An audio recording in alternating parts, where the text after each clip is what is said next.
We want freedom. We want power to determine the destiny of our Black community. We believe that Black people will not be free until we're able to determine our destiny. We want full employment for our people. We believe that the federal government is responsible and obligated to give every man employment or a guaranteed income. We believe that if the white American businessman will not give full employment, then the means of production should be taken from the businessman and placed in the community so that the people of the community can organize and employ all of its people and give a high standard of living. We want an end to the robbery by the capitalists of our Black community. We believe that this racist government has robbed us, and now we're demanding the overdue debt of 40 acres and 2 mules.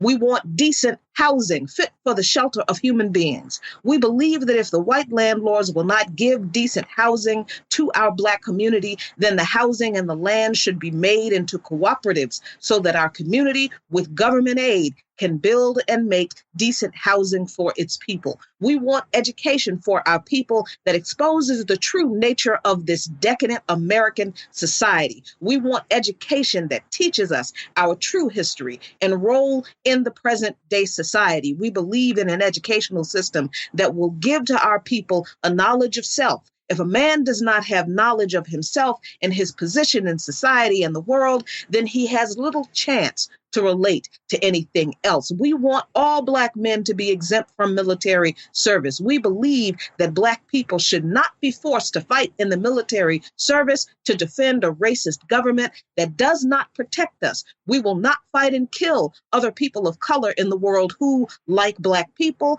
are being victimized by the white racist government of America. We want an immediate end to police brutality and murder of Black people. We believe we can end police brutality in our Black community by organizing Black self-defense groups that are dedicated to defending our community from racist police oppression and brutality. The Second Amendment to the Constitution of the United States gives a right to bear arms. We therefore believe that all Black people should arm themselves for self-defense. We want freedom for all Black men held in federal, state, and county and city prisons and jails. We believe that all Black people should be released from the many jails and prisons because they have not received a fair and impartial trial. We want all Black people, when brought to trial, to be tried in a court by a jury of their peer group or people from their Black communities as defined by the Constitution of the United States. We believe that the courts should follow the United States Constitution so that Black people will receive fair trials. The 14th Amendment of the United States Constitution gives a man a right to be tried by his peer group. A peer is a person from a similar economic, social, religious, geographical, environmental, historical, and racial background. To do this, the court will be forced to select a jury from the Black community from which the Black defendant came. We want land, bread, housing, education, clothing, justice, and peace. This is the 10-point program, slightly abridged for time, of the Black Panther Party for Self-Defense, which was written on the same day the Black Panther Party was founded, on October 15th, 1966, in Oakland, California, by Huey Newton and Bobby Seale. The Black Panther Party for Self-Defense was inspired by the teachings of Don Warden's Afro-American Association at the University of California. And these men studied the writings of revolutionary thinkers who I still read today, like Frantz Fanon and Che Guevara, Mao Zedong, and socialist E. Franklin Frazier. And they came to realize that poor Black communities in the U.S. were domestic colonies, exploited and controlled by capitalism, the government, and the police. They developed a Marxist approach to addressing the issues facing our communities that focused on our communities controlling ourselves, seizing the means of our very existence, so to speak. And this orientation led the Panthers to connect the liberation of poor Black communities with the liberation of other communities of poor and oppressed people in the United States and internationally.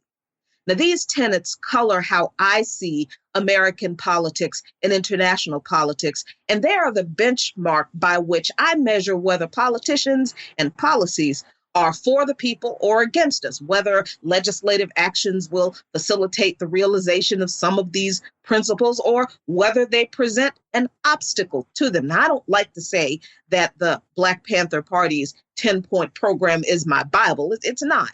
It is, however, for me, the vanguard for what people and communities should be organizing around in any context, individually, as communities, as nation, and internationally. And I think of these tenets when I listen to politicians like Joseph Biden and Donald Trump, or any of them really, but especially during their dueling town halls last night.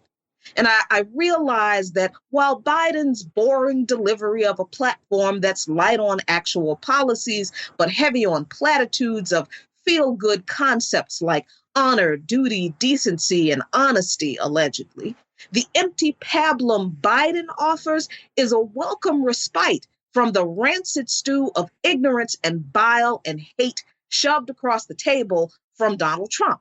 Fare that's appealing only to the 45% or so of the American population that's always thrived on such a diet, regardless of who was serving it up. Neither one of those men have anything of value for the revolutionary pursuing the liberation of our people can really use. Neither one of them have anything to offer us. So our struggle to achieve those goals among ourselves and for ourselves in a system that's not designed for our freedom continues. And I believe we actually can get there regardless of what these politicians do, because I believe we can realize these goals set forth in this still relevant and still inspiring revolutionary 10-point program given to us by the Black Panther Party for self-defense if we keep in mind that we cannot avoid a revolution if a revolution is what we really want. We're still fighting for our power, and that's all right, y'all, because one day I do believe we will have it. All power to the people. Follow Lukman Nation on patreon.com/LukmanNation for lots of great content.